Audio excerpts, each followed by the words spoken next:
Welcome to Smalltalk Daily for Monday, September 28th, 2009. This morning I'd like to continue with the Parcel Manager. We're going to go to the Directories tab today, and what this does is change you from the suggested list of things to the directories, and this will look at the root of your installation. And you'll see down here we have things like DST, which has the Corba services, the examples, which has all of the example code. This is worth looking at because if you're not sure how to hook a UI up to a domain, for instance, you can load one of these adapt examples. If you want to know how to do animation, you can load this one.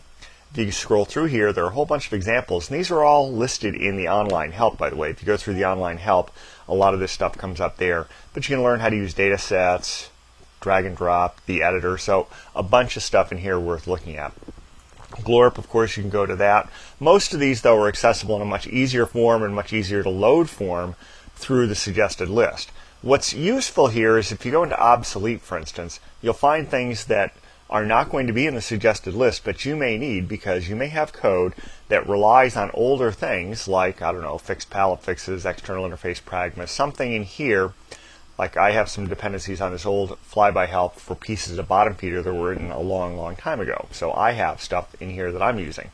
You might as well. If you go down further, you'll find there are specifics in here, like the parcels directory, the DST directory, the notebook directory. This is for an old widget that is obsolete now. So that's one thing you can look at is obsolete. Going down further, a couple of other things you might want to look at is contributed. This is where a whole mass of things are. Some of these come through the suggested list, some of them don't. You know, for instance, if you come down here, you'll find things like export database, which will export something into an NB-like kind of format so that you can move things around between images. If you go down here, you'll find things like Chronos, which again is in the list of suggested things, but you can find it here.